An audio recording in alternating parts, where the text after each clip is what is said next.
said there are many blue and red marks throughout my book. I would like to ask you about some more things. Sure. But I would actually like to read a very long poem. Can I read it? Sure, please do. I really liked it. Oh my another God. There's another poem also which I liked, which is about roses. I think all of you can hear me, right? Even if I'm not speaking through the mic. Yes. But this one I really liked, and I think you also really like it. So I just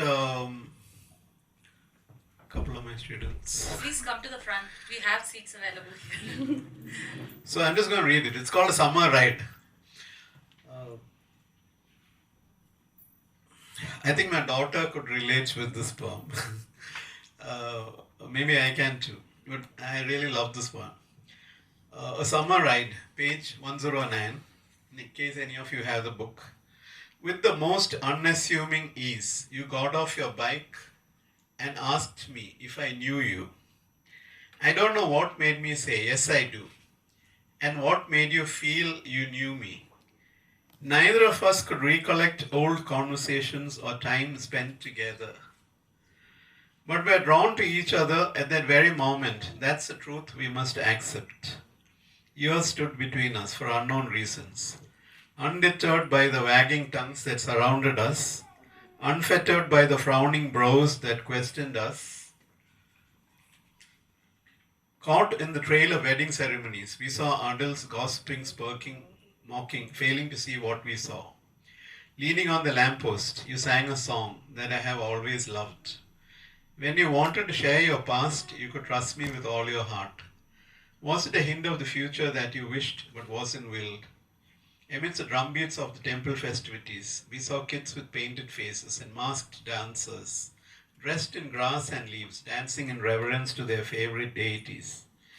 The street was strewn with peddlers selling whatnots, pink and white candy sticks, puffed rice in gunny bags, roasted peanuts in paper cones, ice cream in waffle cones, bamboo frames bending with toys hanging, apples, heart and pumpkin balloons, swaying and calling out to us, and we were witnesses.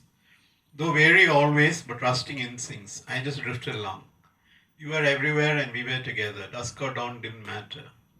My sleepless eyes, closed, could see the weight. In your sleepless eyes, opened. Were they awake, awaiting my presence all the while? Sitting by the window, lit by the sodium vapor halo, running my fingers on the intricate carvings of the sofa we sat on. I could only wonder if feelings were so knotted they could even smother. Why do we still hop on that emotional roller coaster?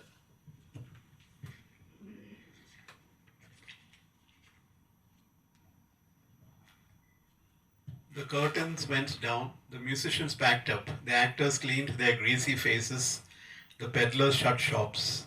The moon shone bright on the young girls carrying the lamps, dazzling the narrow lanes, spreading fragrance, wearing strings of jasmine in their damp, oily hair, walking in giggles, relishing the glimpses of playful young glances, and we were witnesses. The humid April night, with memories to keep, hardly let us sleep. Did the morning sun glow on me? You could see. I couldn't agree. In the mild sunshine, I dried my hair strands, and you stood there and just stared.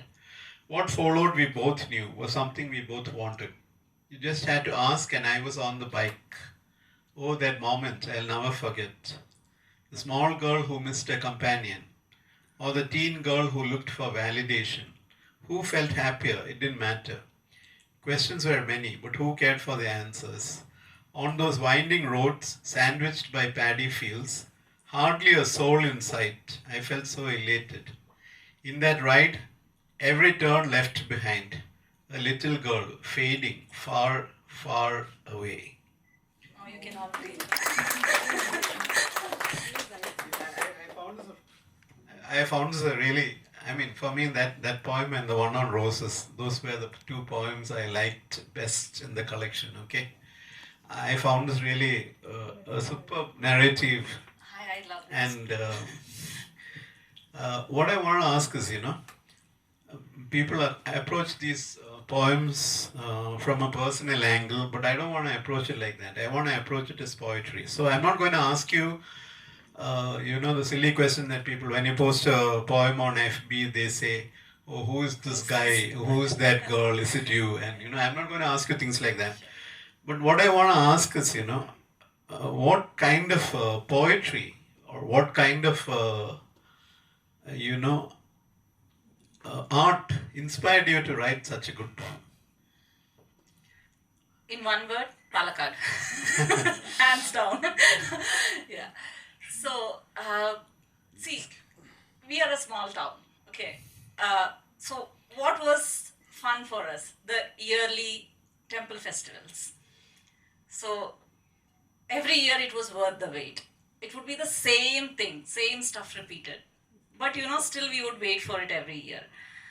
And as I grew, I started going into the nuances, noticing each and everything, what happens around me, who is doing what, how, what each person is wearing, what are they doing, all of it. There's a word in Malayalam, excuse me, non-Malayalis, it's called Vayanoki. Okay, so basically you just sit and you just watch people. Now you have fancy French terms for that and all that, but whatever it is, I was really good at it.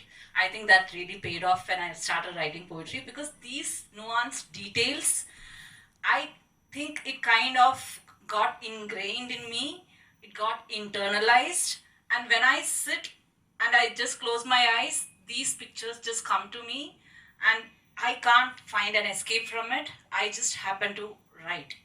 It just comes to me. I don't have to go to them. It is there, so I just bring it out.